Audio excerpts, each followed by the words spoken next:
اس ملک کے غریب عوام پر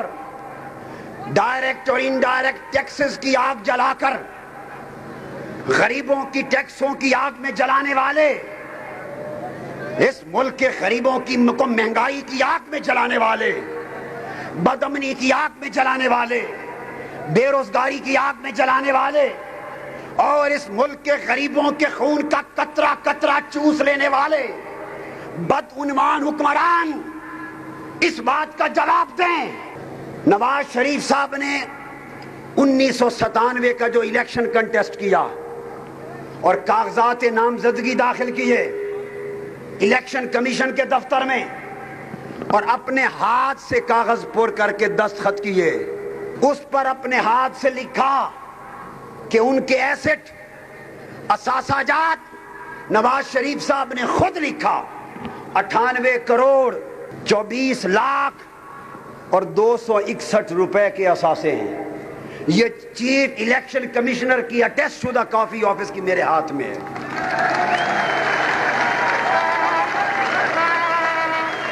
اس کے بعد، اور یہ میاں محمد نواز شریف کے دستخط ہیں، دستخط ہیں اس کاغذ میں۔ نواز شریف نے اپنے ہاتھ سے دستخط کر کے اپنا ٹیکس 1991 92 93 سے لے کر 97 تک کل 7 سال کے اندر 7 سال میں صرف ایک بار 477 روپے کا ٹیکس ادا کیا ہے۔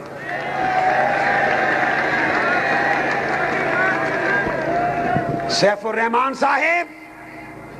عدلیہ صاحبہ،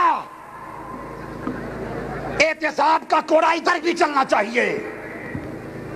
اس کی کرپشن پر بھی ایک نگاہ ہونی چاہیے۔ ناروے کے وزیر اعظم نے انکم ٹیکس ریٹرنز 20 دن لیٹ داخل کی تھی، اور ویلتھ ٹیکس میں ایک فلیٹ کا ذکر نہیں کیا تھا۔ ناروے کی سپریم کورٹ نے اس وزیر اعظم سمیت اس کی حکومت کو اس جرم میں برطرف کر دیا کہ اگر وزیر اعظم قانون کی پاسداری نہیں کرے گا تو ملک کا کون سا شہری کرے گا۔ اس ملک کی عدلیہ کو، اس ملک میں عدل اور قانون کے وقار کو بحال کرنا ہے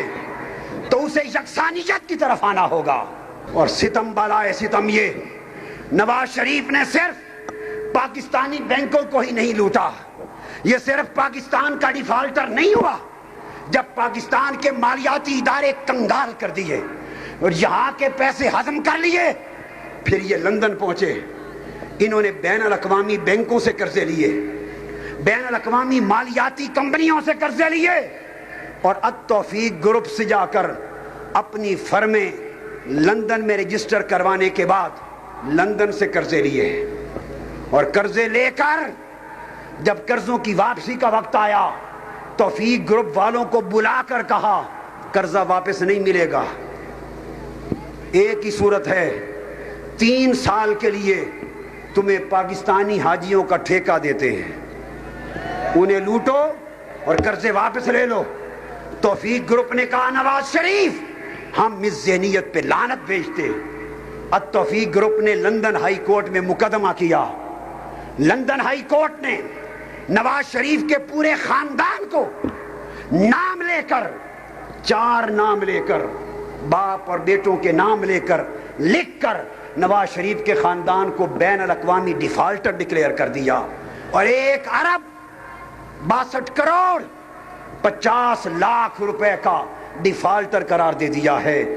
برطانیہ کی لندن ہائی کورٹ کی یہ ججمنٹ، اس کی مصدقہ نقل یہ میرے ہاتھ میں ہے۔ نواز شریف چیلنج کرو، کیا لندن کی ہائی کورٹ نے آپ کے خاندان کو 1 ارب